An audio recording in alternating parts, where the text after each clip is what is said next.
Great. So, my name is Tracy Evans. If you guys don't know, I'm originally from Kalamazoo, moved to Grand Rapids for high school, left, joined the Army, traveled all over the world, um, spent most of my 20s in the Middle East, came back, moved to Grand Rapids, back to Grand Rapids, got involved in the beer industry and a number of other things. I currently reside in Detroit. Um, Anybody from Detroit in here? Oh, okay. We got some East Siders in here. Um, yeah, currently living in Detroit, um, and kind of going through this crazy legal battle, fighting justice, thing right now. My friend Elise, who asked me, who's been a huge advocate of mine in this for like 2 years, asked me to come speak last year at this, but I was in no mental state at all to even be a portion of anything, let alone a film festival. um, but this year we found a way to work it out, and I'm so happy to be here and so thankful that we can use our voice, with, which this is what this is all about. So I do have one thing I want to start out with. Um, and I'm going to try to do this at every time I speak because I feel like we need to have more hugs in this world. So is anybody in here a hugger? Raise your hand. Okay, keep your hand up. Keep your hand up if you're a hugger. So what I want you to do is, if you're a hugger, keep your hand up and go find somebody who's a hugger. And until you find that person that's a hugger, don't put your hand down. Okay, go. All right, go find somebody. Find somebody that's a hugger.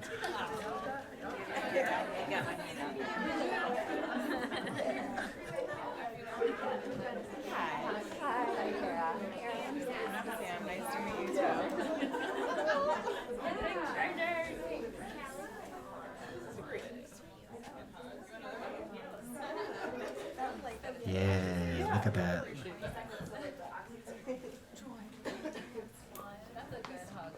Yeah, no, I'm kind of jealous. Yeah, that's a good hug.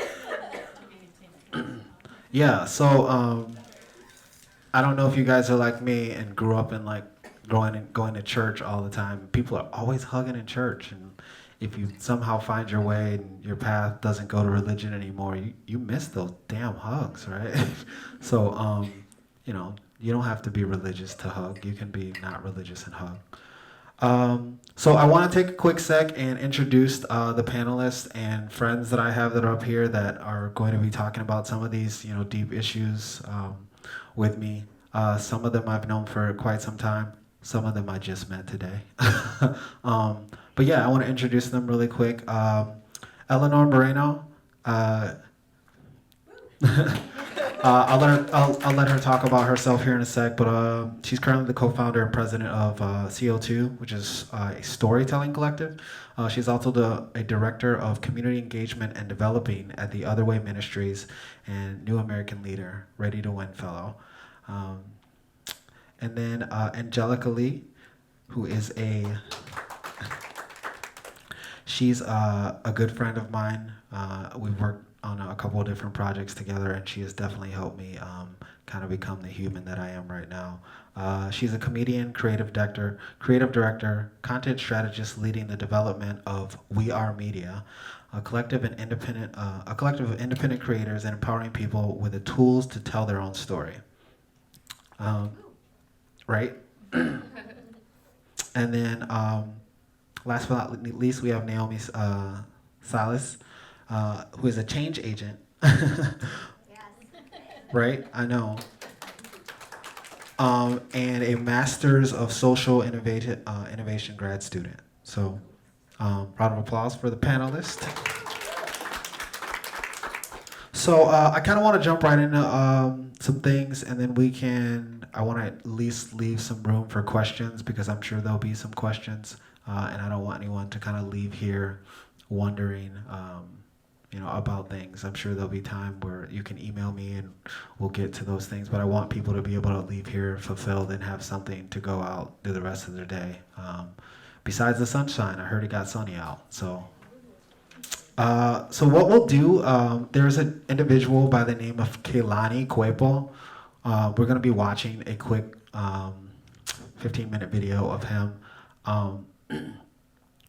Kehlani is a super, super unique human. He is a indigenous Hawaiian and Swedish background. He's done a number of different indigenous films, and you'll hear him talk about a little of them. And he's done different roles in different films that you may know of or that you may have seen. He does play on The Walking Dead. He's a random friend of a friend, and we've had so many great, beautiful conversations, and he's such a great human. And he has, I don't know if I'm quoting it right, but I believe he has some sort of record for the most spoken indigenous languages on film, which is, just one of those things that we don't think about, right? You think about like, well, are they not speaking English in these films? But there are so many other languages, and he has won, a bunch of records for having the most recorded indigenous language on film, which is absolutely mind-blowing. So he'll talk about some of those things and some of the things that go on within film. Bear with it, because there are some very, very, very unique gems within there. But it takes them a sec to kind of get to those. So we'll watch that, and then afterwards we'll kind of jump into a couple of questions talking about discrimination and sexual assault, sexual harassment within the workplace, because we all work, right? I hope we all work. Does anyone here not work? Is anyone in here a trust fund baby? No? I was gonna say, please come meet me afterwards. I got some great, great, great ideas. Cool. So I'm just gonna let these panelists talk here for a quick sec about what it is they do, and then we'll watch Kehlani's film, and then we'll go from there. Who wants to go first? I can start. Hello. Yeah, my name is Angelica Lee, and there's like a time frame on this, so just cut me short. Okay. Yeah, so I do communications work as my background, and creative direction alongside that, and content strategy is really my wheelhouse. So trying to take big ideas and complex things to understand. I usually work with social impact organizations or people who are really trying to affect the broadest change possible, and helping them really narrow that down into what is it you actually want people to understand and what do you want them to do with that information. And that whole process has become kind of my justice work, I guess, and making space for people to really confront the human condition as they understand it, and the folks that they're trying to impact, and kind of how they're even coming to the conclusions about that impact that they want to be making, let alone how to frame that story in a way that's empowering to the folks who they're trying to advance.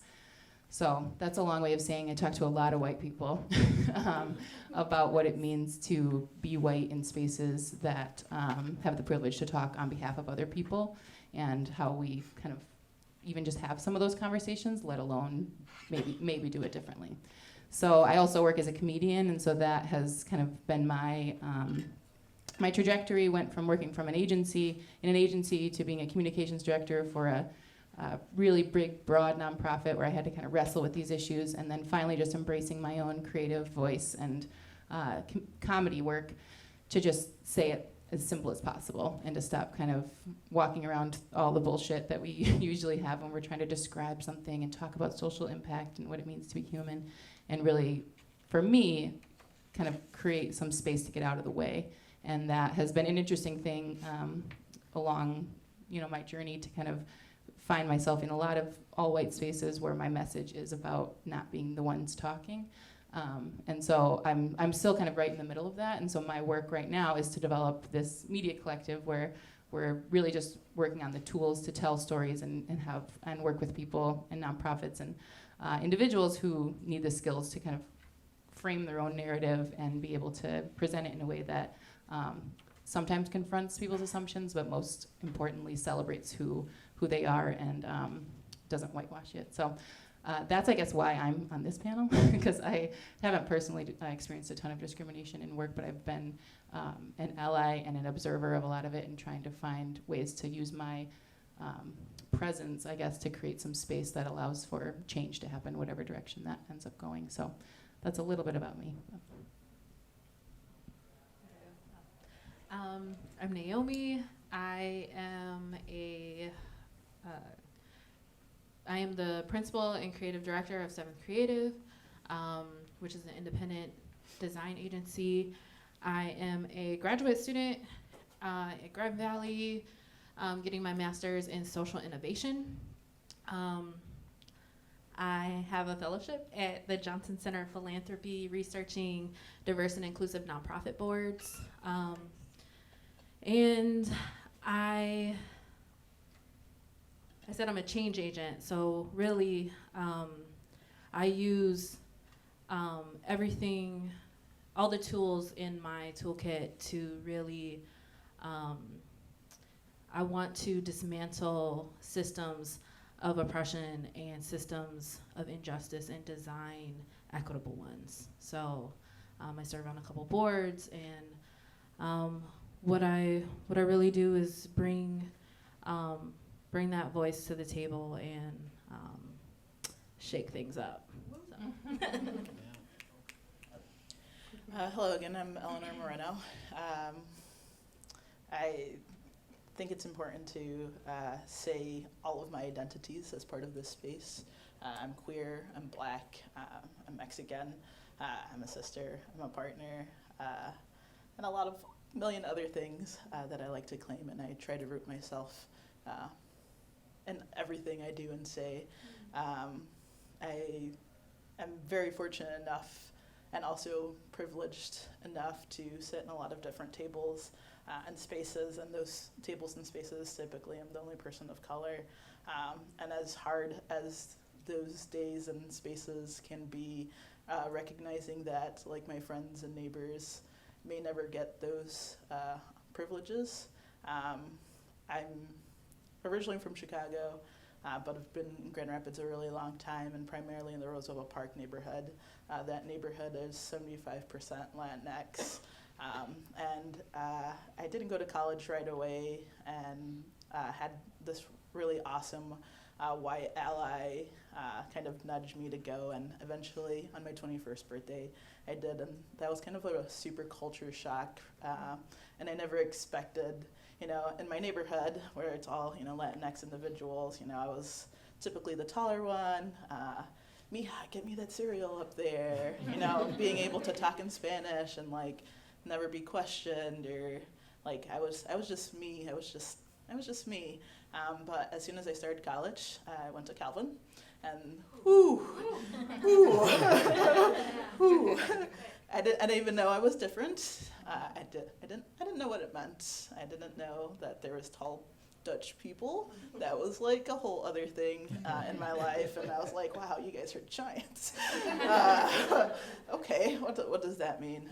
So my age played a lot into that. 21, you hear these 18-year-olds who are going to run their parents' businesses, are going to be traveling next semester, and I was like, I'm just trying to learn. What? Where are you going? Where is that? Okay.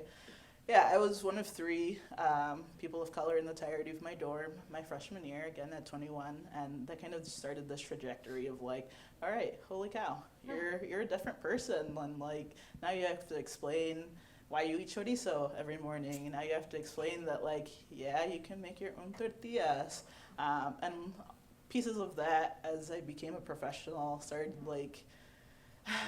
it gets exhausting. It gets exhausting to be the one to represent all of the communities I am, when really I'm just me. I'm excited to continue chatting about all of the things. I'm a part of collective similar, I think we're going to see a lot of similarities here around storytelling, and really kind of from the perspective of how do we amplify communities that don't get their stories told in the way that they're supposed to be told, rather than in this kind of cute beautiful way. When we tell a story, it has to fit in this kind of little box, and it doesn't. Why can't we swear? Why can't we speak the truth? Why can't we say that, like, my neighbor just got deported? Like, that's not a beautiful thing to share, but really it is. Like, that their journey to come to the States, like, it's ridiculous, but we tend to shy away from these things. And so our collective, because it's a group of us, really kind of looking at, like, how do we put technologies in people's hands so they can speak their truth on one side, and then the other side is, like, how do I nudge nonprofits to really tell the stories of people rather than this kind of filtered thing. Great. So that means we have a lot of different, thoughts and theories and opinions, and a lot of different ways for people to identify. And, because society always wants us to check these boxes, right? put us in these different things, but we all have different opinions in different fields. So cool. What we're gonna do now is watch Kehlani Cuepo's film, or his a short little film about himself and about some of the things he goes through, and then we'll talk about some of those things, and then get into some discriminatory, different practices, workplace misconduct stuff. Cool. Just want to preface the video, the projector had a problem, so it's a little bit color off, so sorry, really sorry. Kehlani Cuepo, and I am based in Los Angeles, California. My friend Tracy Evans asked me if I would speak on my experience of being an actor, an Indigenous performer in film and television and on stage, and what that's like for me. Let's see, so we had a really great conversation and decided to put some of this on tape so you folks can have a panel discussion about it. Let's see, so being an Indigenous performer in this particular climate today, it's an interesting time. I think a lot of changes are happening. I think that historically, we all know the old westerns, with people spray painted to appear to be brown, to appear to look native, with fictitious war bonnets and one-dimensional portrayals of romanticized or fetishized Native Americans, warring, or whatever gross interpretations that were made in the past and accepted as truth. I think in the past, in the recent past, there have been a lot of really interesting projects that have been coming out, and I think a lot of interesting attempts to really get it right. And so I feel like I get to experience some of those positive changes that are happening. Let's see, so I want to share a couple of stories. One of them being, I once was doing a TV movie where a director had asked me to, knowing that I spoke several languages, several different native languages in other projects, if I wouldn't mind speaking one of those languages in place of the Nahuatl language. And I informed him, actually there's, I think, 1.5 million people who speak that language. And so, the translations would be readily available. But his reply was, it wasn't in the budget to do that. And he didn't think the audience would understand anyway, so it'd be fine. Well, that wouldn't sit well with me, it wouldn't sit well with my community, because I know better. So what I ended up doing was contacting a student in Mexico who was studying the Nahuatl language, and he translated everything into Spanish, and then had his elder, who was his professor, translate it into Nahuatl language, and they made audio recordings for me, and got that to me. So I got everything organized, got everything together, and so got the translations for my character, the character who would be my betrothed wife, and my chief. So there were 3 native characters in there that were Aztec. And anyway, and that's something that people never see. And I think that's one of the biggest mistakes that can happen in a production, is to think that sort of scenario would be okay. That was important to me to do that, so I did the extra work. And that ought not to be the case. You know, there are creative consultants, there are language specialists, and there are ways to make that happen. So that's like been one of my experiences that I've had. I've worked in a lot of historical dramas, and the amount of time and energy that it takes to learn a language that is not your own. You know, there was well over 500 languages that were spoken on the continent of North America at one point. And so sometimes producers forget that, you know, and there are a lot of sensitivities that don't happen, where schedules will change because of shooting, and advanced notice doesn't happen, and that can be really tricky, you know, and sometimes people just don't have the respect and the experience to understand that. So sometimes it can be tricky, you know.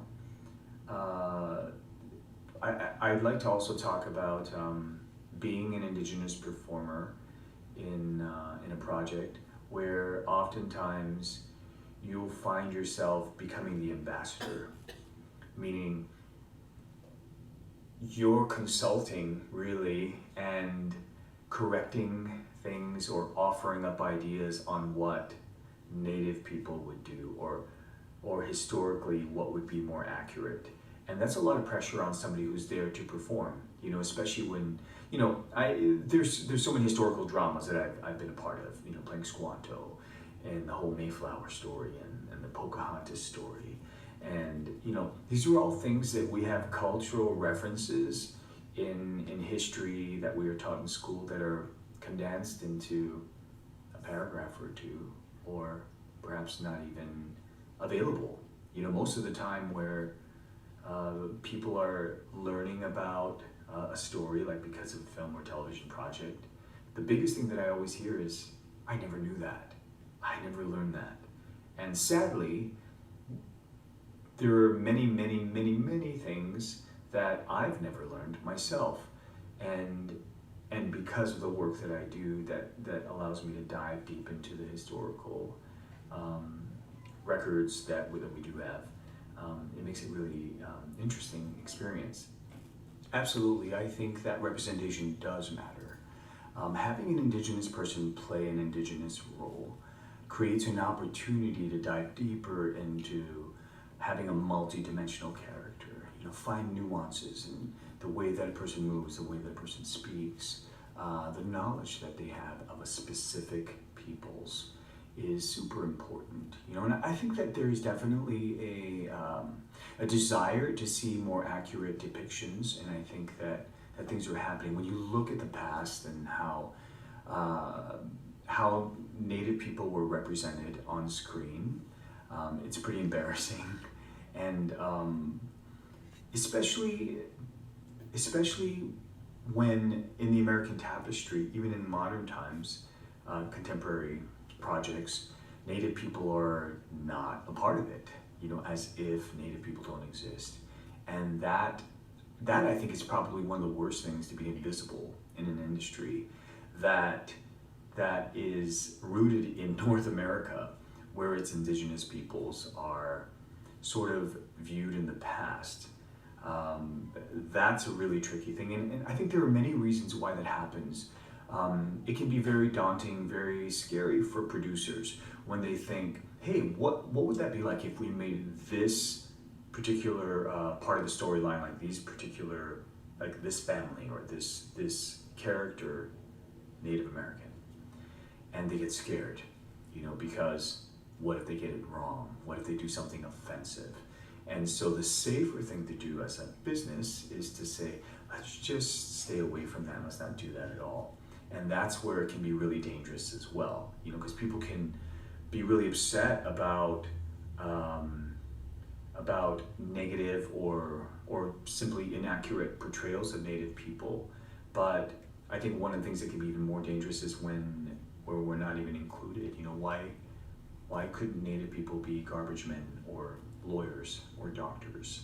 You know, just like all the Native people that I know today, we do exist in this world, and I think that there's almost like a missing part of Native history that's happening because people accept the past depictions of Native people as truth, right?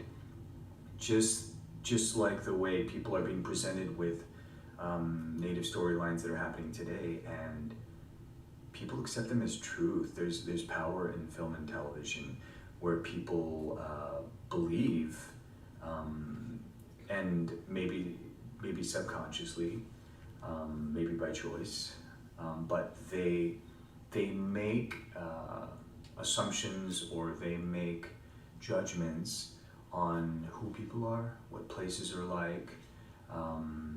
Their belief system is affected by what they're viewing on television and in film. So there's a lot of responsibility that comes along with that. I have a friend who is a prolific writer. His name is Jason Gavin, and I've spoken on panel discussions with him before. And he's got a lot of great projects that he's been a part of. Netflix Chambers, which featured the first Native female lead in a TV series in America ever. Anyway, check that out. They have a season on Netflix.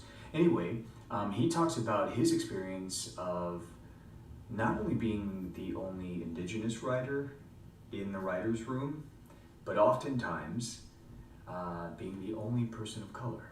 So the only representation for diversity in the room. So then the pressure lands on him to be sort of everybody sort of looks to him for all their questions about being a person of color, being a minority in the industry. That's a lot of pressure. So do I see changes in the industry? Absolutely. You know, just the mere fact that we have Indigenous writers in rooms in Hollywood is an amazing step in the right direction. I think that we're seeing the trend to have a lot more cultural consultants, people who are working specifically to consult on cultural aspects for Native historical dramas, or even contemporary dramas that have Native content, that have Native roles. I've worked with Native language specialists that on multiple projects who are really making great names for themselves, like Jesse Bowman-Bruchek. And so I think that there's definitely there's an upswing that's happening as far as representation goes, which I think is really important. I think that aside from cultural consultants, we're having a lot of Indigenous writers who are creating content. They are actually directing, they're producing. You know, they're part of the American tapestry, and they can bring their wisdom and their experience and their being to a production, and then also, you know, it makes it more accessible for producers or people who are in the position of power to be familiar with Indigenous people and to realize that yes, we are here, and yes, we are very capable. So I think there are a lot of positive changes that are happening that will really affect the future. The biggest thing is having Native people being a part of the production of content. This particular production that I'm doing right now is called The Trickster, and it's based on a trilogy of novels by Eden Robinson, who is a bestseller here in Canada. And she's an Indigenous writer from Kitimat, from the Haisla and Heiltsuk Nation in British Columbia. And our show creators, the producers, the director, the cast. I'm surrounded by amazing Indigenous talent, and this is going to be monumental for a television series to have a storyline that is driven by Native content, by Native characters. So look out for that. It's called The Trickster, and that'll be debuting in the fall of 2020. Thank you.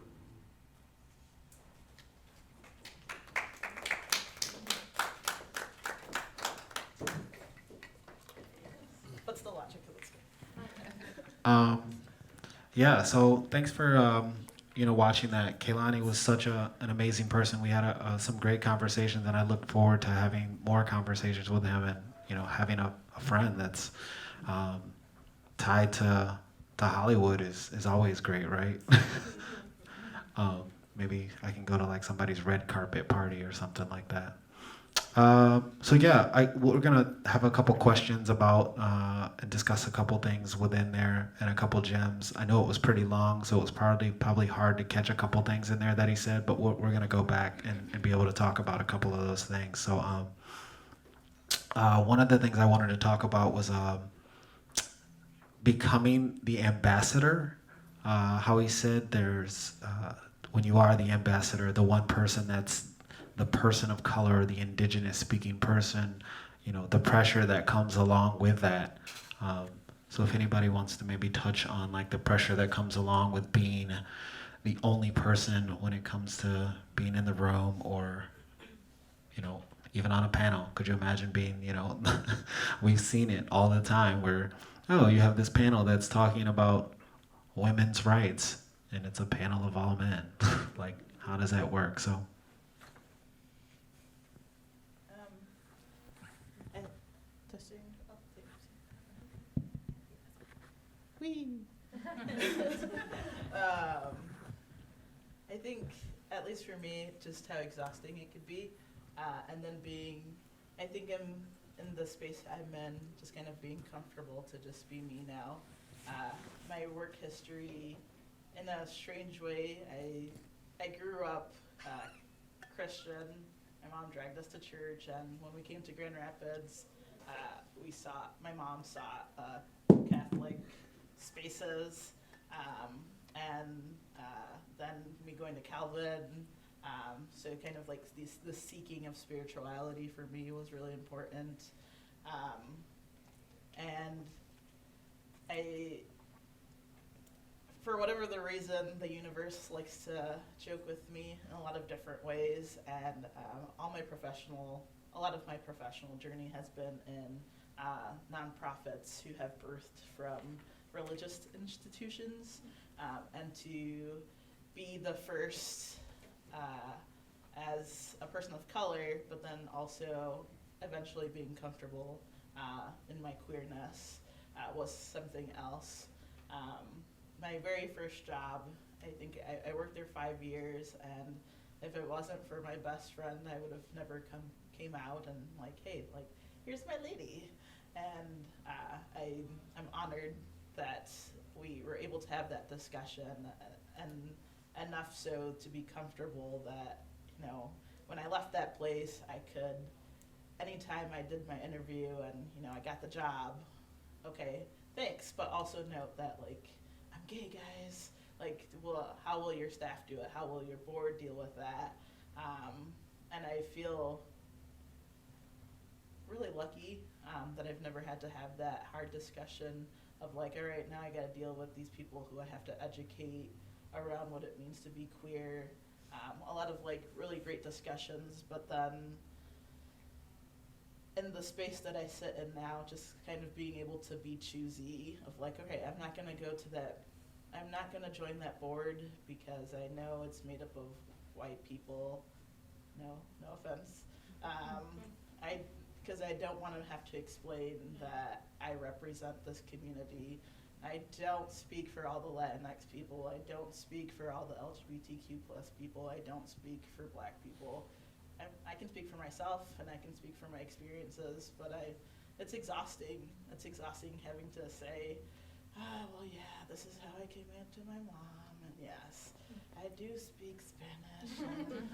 And, yes, Yes, I do live in Roosevelt Park where all the Latinx people are. Like, it's exhausting having to like keep saying our stories over and over again, or my story over and over again, and it feels good to be in the space that I can be so choosy now. But there's also this trickiness to it because I got that golden ticket to be at that space, and if I say no, well, that golden ticket exists for the next. And that's where some of that hardness and that toll and that burden and that heaviness sticks of like, all right, if I don't do it, just continue wanting that door open, will the person who I bring along next still be fortunate enough to get it too? Thank you. I'd like to add to that. So I find myself othered a lot. I am a white passing Latina and who is from Gary, Indiana, which is nothing like Grand Rapids or West Michigan. Hold on, really quickly. Who in here doesn't know what white passing means? No one. So everybody knows what white passing means? I'm light skinned. Yeah. Can you explain that? Can you explain that? Because I want to make sure people, that's very important that people know that. Yeah. So I'm light skinned. I just happen to have, less melanin than my siblings and parents. And I'm, in situations, I get certain privileges that other people don't, and then, when I'm the darkest person in the room, I don't get those privileges. So it's a tricky thing, but I understand that with this privilege that I surprise a lot of people by what comes out of my mouth because I'm from Gary, so I have this different lens and experience. And Gary is a black city, if none of you all know. So I find myself in rooms, or when I went to Kendall for undergrad, and so I found myself in spaces that, are very white. The creative industry doesn't have a whole lot of representation, especially in management and things like that, and the higher level positions. So I was in-house designer for about 10 years at several different companies, and finding myself as the only one in the room, the only one in a whole department, and being able to ask questions and advocate, sometimes get in trouble for doing those things. I do feel like it's a responsibility for me, especially since I'm able to be in some of these spaces. It is very draining and exhausting, I agree. But at the end of the day, if I impact someone else and, help change their mind a little bit on something or give them a different idea, I feel like I just made the world a little bit better. So that's kind of my framework. And so especially there are a lot of negative stereotypes about Gary, if you know what Gary is, or where it's at. But being able to, when I first moved to Grand Rapids, I did not say I was from Gary, Indiana. I just didn't, because there were certain stereotypes, and I didn't want to, I didn't want to be stereotyped. I was a little bit ashamed. And then being able to really go back to my identity and be proud of where I am from and be proud of who I am. And now I'm able to, be loud and proud, hey, I'm from Gary. And that, everything that comes with that, so. And did you want to touch on that? I can speak to it, but I don't need to if you have other questions. Sure. Yeah. Well, we got plenty of questions. So another thing I wanted to talk about is the cultural references that Kehlani mentioned in there, learning the correct history, right? Because we have all this history and these history books that, I forget the quote, what it is, like history is written by the victor, whatever it is. And so like how many of us have been taught, the correct history, and now it's time where we have all this technology and we can really learn, what we really want to learn. And you have these, movie industries that are capitalizing on that because they know people do want to learn that. But it's significant in having the right people being represented. And Kehlani talked about that, having the indigenous film crew, having the indigenous, behind the camera, in front of the camera. It makes it more of an authentic feel. And that is super important in our everyday life. If you are being a company, D&I, diversity and inclusion is huge right now. Everybody wants to have this diverse feel at their company or their schools or whatever, and we hope that it's because you want to actually have a genuine feel of like who people are in a broad dynamic and a broad spectrum. But a lot of the times it's because of this, right? You want more money and there's a huge gap in those dollars. So if anyone wants to talk kind of about being, I guess, represented correctly in the space that you work or within the programs that you work in, and the value that plays in the, I guess, outward spectrum of people, how people see your company or your business or whatever different organizations that you have started or working towards. Yeah, I can start. Let me just see if I can interpret your question. So I think if I was thinking about how I feel represented most accurately today in the work I do, I think it really depends on the space that I'm in, because I have somewhat of a mosaic of identities, because my work is to try to make space for other people's stories to find a center point and to find a purpose in the space. I remember I was working, a lot of my work in racial equity came through a leadership program that the Kellogg Foundation funded called the Real Center. And so I met a lot of folks through that project. And I remember talking to one woman, an indigenous woman, who I was talking to her about how I'm in a lot of white spaces, all white spaces. And she said, no, I'm in a lot of all white spaces. And I said, yeah, but when I'm in all white spaces, you're not there. And they're not expecting to have to talk about this at all. And we bring it up, and then we, especially when I first started this work, I'm a communications professional, so I'm real clued into our ability to articulate things and how we need to have conversations so that we can think together to create language around stuff that, especially as white people, we don't have language for. And so we don't have access to a conversation if we don't understand the words or don't understand the people or the empathy or the motivations or what storytelling brings us through, and really what relationship and connection brings us through. So, like, a lot of times I wouldn't say that my identity is as a woke white person, just because I think that's an overplayed phrase. But I think that's the place that I really try to push myself to as often as I can to show up, because it is exhausting to represent anybody. So I'm not immune to that fatigue as a white person. I'm new to it, and so I've pushed myself to develop the kind of resilience it takes to show up and say, like, oh, hey, wait a second, we're not doing this right. And hey, we can't just have, all men and one white woman on the panel and talk about discrimination, or whatever it is. And I don't know what the answer is, and people at work especially don't want to hear problems ever, They're like, the deadline's Thursday, so we're doing it this way, right?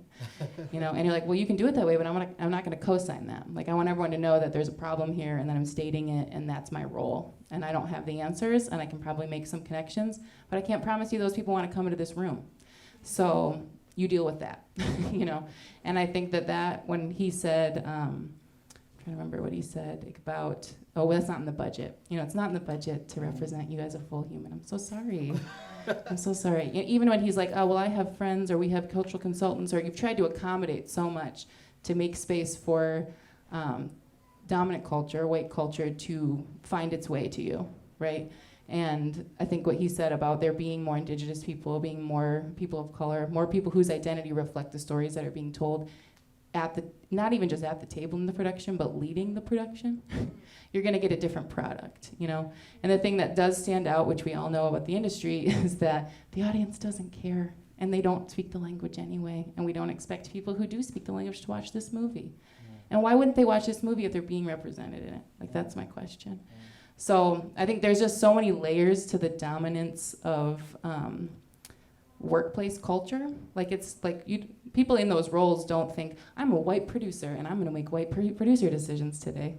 You know, they're like, I'm in charge and the deadline is Thursday and I'm gonna do the best I have with what I have, but we didn't budget for this and we're just now finding out it's a problem, that that's actually a different language. So I guess it's not a problem, you know? And so my, like, I don't know if I'm answering your question. You are, no. But my big takeaway and feeling, especially because I feel like I've really, like since Trump was elected, just like threw myself into the fire because I felt like all the white people around me were so busy doing our work and living our 60-hour-a-week jobs and raising our kids and doing the best we can. You know, I love white people. My whole family's white. Angie's also a comedian, if you guys didn't know. I feel very intense right now, so I don't feel very funny. It is hard to be a comedian in this space, but I feel like there's so much power in comedy because it does cut through the bullshit. And it's, you know, if that director could actually articulate what he meant, he didn't mean there's no budget. He meant, I don't care about who you are. You're an actor. Say the words. I'll give you an extra $200 to translate it. What do you want? You know? And that was my big like shift for me in racial equity work, working in a design space. I really appreciate what you said about the creative industries not being represented across the spectrum, because you're just set at a deficit if the person imagining it and figuring out how we're going to bring us all into this world is just hearing about it for the first time, you know? And so I think that, but to wrap up what I was saying is I feel so optimistic because I think we're all on the leading edge of addressing this problem and then passing the mic, so. I'd like to, I think it goes, you know, there was a point where he said that the producer, oh, what did he say? Something about the producer, you know, not knowing it was an issue. And that goes down to like colonialism in education and whitewashing, and especially like with indigenous people, like the erasure of culture. And also just like, you know, clumping them all together. There's so many different indigenous cultures, and I have a really good friend, Sadie Redwing, who gives a talk. She's out of the University of Redlands in California. She gives a talk about decolonizing design, and it's so powerful just to hear, you know, her perspective, and, you know, in talking to her and hearing about some of the questions that she gets as an indigenous person in the U.S. and she talks about all the different languages and she doesn't know them, and but people assume so much because dominant culture has, you know, condensed, you know, it condensed history to a paragraph, but also that paragraph is whitewashed, you know, so. I think it's important to really be intentional about stories and about people, because you only know what you see. You don't know what that person's, you know, framework or history is until you get to know them. So I think that's really important about the. Right. So I want to like move on to maybe some things and talking about moving away from the film and just kind of talking about workplace misconduct stuff, and maybe have one or two things with that, and then we'll open up the floor for some questions because we're kind of running short on time. But I did want to touch on you know, the whitewashing of, you know, spaces and those things. One quote really quick from there's a podcast. Any podcast listeners in here? There's one podcast that I recently discovered. It's called Seeing White. Anyone else in here heard of that one? Well, please check it out. It's called Seeing White. And I forget the name of the guy who's on the podcast, but a white guy who I believe is from New York, and he made this quote, and I can't quote it exactly, but he said, "All white supremacy needs in order to keep chugging along is for good average white people to just continue to be good white people." And that struck me so hard because it's so true and so real. Unless we step outside of our own boxes and actually see like what's really, really happening, what's really going on with it, like we're not conditioned to come in here and have these tough conversations, right? I asked everybody to raise their hand to see, who is huggers, because these are tough ass conversations that we don't just see every day on the TV, because society doesn't want us to have these conversations. So yeah, moving along into workplace misconduct. As everybody kind of knows, if you don't know, I have this whole crazy founder situation going on, and the support and love has been amazing because we all come together and value other humans as we should. Like, gosh, how can we not just be good humans? Why is it so hard to just be a good person? But the great thing about this is it's bigger than the founder situation. It's larger than that. And I love that I can come here and use It's Not Right as a platform to talk about all of these things that are just real things within our society. These aren't fabricated. It's not just random one person going through these issues or two people. It happens all the time, every day.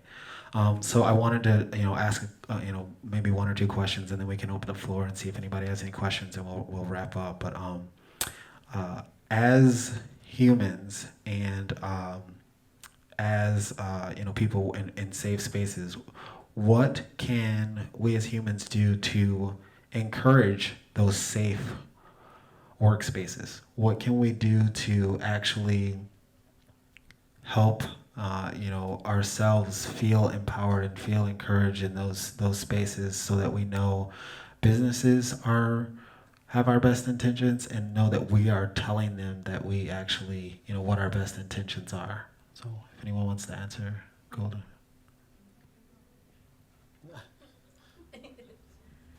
I think it's important to acknowledge that even though it's not your personal experience, it's still valid. Because I think that's what happens so much, is that, people of color are often questioned about, oh, this person said this thing and it's a microaggression, and they have to deal with, one, the pressure. Do they explain it? Do they, have to take that home? Like, that is trauma, by the way, if you did not know. But, even if you want to be like a true ally, honor other people's experiences, even though they are not your own. Yeah, if you want to have somebody else touch on it really quickly. And I think it's honoring and valuing the lenses that we bring and the way we say our stories and the words we use. I think in translation things get lost because we're not speaking the same language and we're not using those same words. And because certain communities haven't experienced what we've experienced, then you get that kind of questioning of like, are you sure? Oh yeah, I'm sure I just got followed. Oh yeah, I'm sure that I was the only person because I just did my 2-second scan and I'm the only one. My partner is a white female, and our first journey of dating, I was like, Tabs, look, I'm one. It's me. And 3 years into our relationship, I kind of toned down a little bit of like, hey, look, I'm one or two, and she started noticing.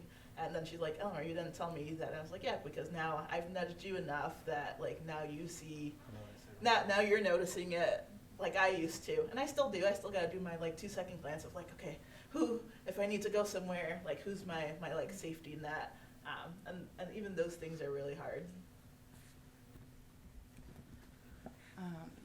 I think as far as kind of creating safe spaces, as a manager, I feel like in general, and when I'm working like with an audience as well, I feel like my goal is usually for people to feel seen and celebrated. And so I can't celebrate someone if I don't know who they are, if I don't see them, if I don't hear what they're saying, what they're, you know, if I right now I'm coaching, I'm really, really fortunate right now to work on a communications team for a nonprofit that has one of those like, you know, poverty porn problems, you know. It's just like the really tough, how do we really frame this story in an empowering way, especially in a Grand Rapids context, and how we're trying to get money from people we're trying to get money from and all this stuff. You know, it's just like the classic problem. And I'm really fortunate to have two of my colleagues, the communications director and the communications specialist, are both women of color, and they both feel comfortable in our space to be completely honest about who they are and what they think. And it has created enough space for me to kind of push the envelope. I'm every day like, I think this is white supremacy, guys. I think that we're experiencing dominance, and we're like, there's an expected way that this is gonna go, that we need to be able to say we don't want it to go that way. And because we're in leadership, we have our people at the table who more often than not look like the folks that we're trying to raise money for. Like, we're just in a really beautiful position to exercise some of our own leadership in advancing the conversation, only if we feel safe enough to push back. And so I feel like really excited as a manager to be able to encourage them and to point out pointers and say, well, if you address this person this way, because it's not like white people are more sensitive or something to criticism. I think we just, in work, aren't like ready for it ever. And then when it's about race, it's like, don't talk about this, isn't that in the handbook? Like, we're not supposed to talk about that, right? You know, and so it, like, being white in a culture that needs to talk about race and talk about some of the problems of white supremacy, I think takes a lot of, I don't even know what it takes, but a lot of effort to get to a place where you can have the kind of leadership to even notice if that space is there or not, especially if you're a white person who's used to it being pretty comfortable. And so getting to a point for me where I felt uncomfortable with the kinds of things that you're talking about, and dating people or people of color several times helped me, like, and that person that you love, and you're like, why are you uncomfortable? Why do you, and you Get finally, yourself some friends or lovers of color. yeah. Love somebody. You know, or listen to Hamilton or something, I don't know. That helped me too. But it changes it when you finally realize, like, oh my God, you're walking around with trauma like all the time, and it's coming at you from all these directions. I remember when I had a boyfriend that was Black, and we went to the movies, and this white man walks towards us, just a stink face, you know, and I'm like, oh my God, that guy's so racist. And my boyfriend opens the door for him and lets him inside, because he's not gonna let that ruin his day. You know, he's like, I didn't even look at his face. Like, I don't wanna see this old white man's reaction to me. Like, I don't need to know what it is, because I am myself coming to the movies and having my own experience. And I was just starting to see those things. And I don't know if that guy was racist or if he just had an ugly face, you know? But it was the first time that I was like, what is going on here? This doesn't seem right. And it is honestly a terrifying place to be in this climate, because of the dominance in our political sphere, and this like real overreaching sense of like, shut the fuck up. You know, like, I just feel like the work that Tracy's doing to just simply say, hey, it's not right. Can we start there? You know, it's the same with Black Lives Matter. They didn't ask for a lot. Like, and I just think that to be able to be a white person who's at least willing to be awake to that. And then from there, it's usually a relationship, because I can't usually have that conversation in a meeting knowing how it's gonna make you feel if I bring it up and put you on the spot. Or, like, I don't know how you want me to handle it, or how we should maybe address this as a squad, you know? Right. So I usually leave the meeting dissatisfied and beating myself up, and then I go and try to build enough of a relationship that we can be honest about how do we really address this. And then I'm usually like the most optimistic person, because I believe in white people so much. You know, the same way I think we want to believe in men too, when there's, you know, sexual harassment issues and that stuff. And honestly, I don't know which one's harder, but men seem tough.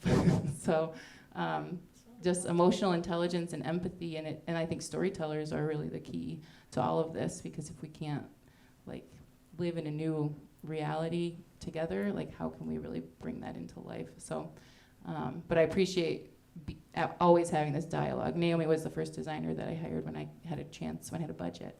And it was because I just know I can't bring everything to the table, and I immediately want to know what I'm missing. And so having a divergent perspective from mine in a creative space at a leadership position is like going to help me have the conversations I need to have to know where my blind spots are.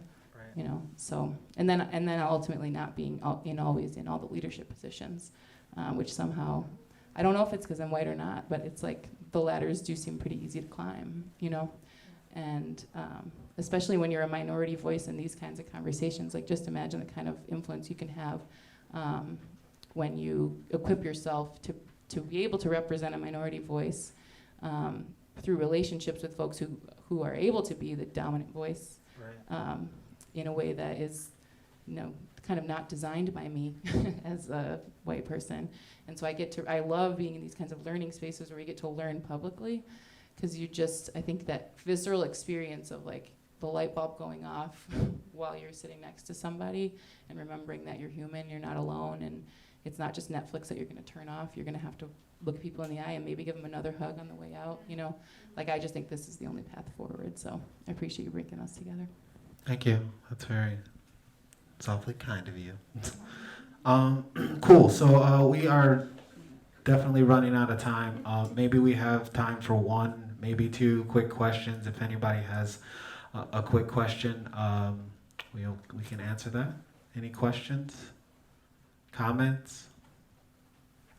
I am just wondering, like, in you all's opinion, when your livelihood and your income is attached to speaking out, like how you handle that. I'm in a space where I see a lot of white people, and on my team I'm the only person of color. I'm one of two people of color, and I'm a yoga teacher. So I work in what is deemed as kind of a white space, I think, and not accessible to different communities and things like that.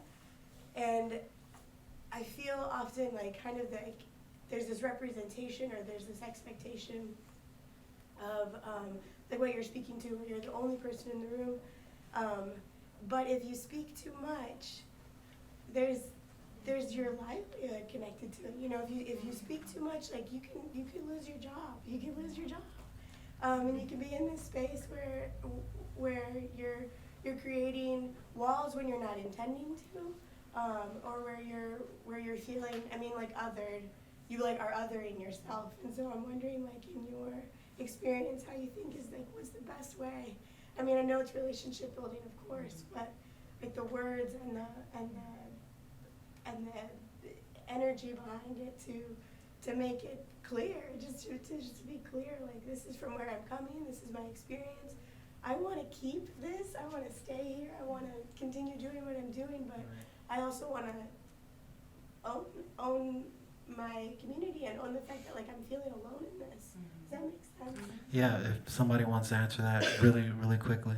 Yeah, I think it's important to be able to read the room, because sometimes you could speak to a room where it's just gonna fall on deaf ears, and then other times, you know, people, it might resonate with them. But I think it's also important to know when it's time to move on, because, you know, I was in a position where I was speaking out about the photography and asking questions, and I got pushed back on why are you asking these questions? It's not your place. So being able to know when it's time to go is also very important, because sometimes you could do more outside of an organization than you can from within, Right. especially if there's a lot of red tape. Right. That's the one thing real quickly. Yeah. This is kind of crass, but marketing, if, you know, like there's just a huge missed opportunity for them if they're not paying attention. And if you address it to them, they have no interest, go start your own yoga studio, you know? Ooh. Like you know that people love yoga who don't all look like the people that you're confronting. So, Start your own. you know, don't let them hold you back. Like you've noticed something and, you know, that's on you, but you don't have to stay there, I guess. I want to connect you with someone after. Also, we got you, so. Yeah. That supports us now. Yeah. We got you. I know that's not you, so I'm not saying. You guys, thank you so much. This has been great. Sure. Yeah. Just really want to touch on It's Not Right really quickly. You can totally follow me on Instagram movement. I'm sorry, It's Not Right movement on Instagram. Yeah, Instagram movement. Yes, right? Move that Instagram. Yeah, It's Not Right movement on Instagram, on Facebook, It's Not Right. We have tons of things that we're working on and trying to push out. It's important work, right? You know, we all have been a part of some sort of workplace misconduct, whether it's a story we've heard, whether it's been us, a family member, or something. And we need to start talking about this and having these conversations so that it doesn't happen, so that it can become the norm and it can become something that is easy for us to talk about and call out. And most importantly, if you've been following along with my story, we can actually change things with our dollars. We can change things with our dollars and our voices. And that's so empowering. So empowering. So, yeah, please follow along. And if you already have been following along and you've been supporting, thank you so much. It feels invigorating. It feels validating. You know, people have been asking me how I feel and how I've been going. I have an amazing support system.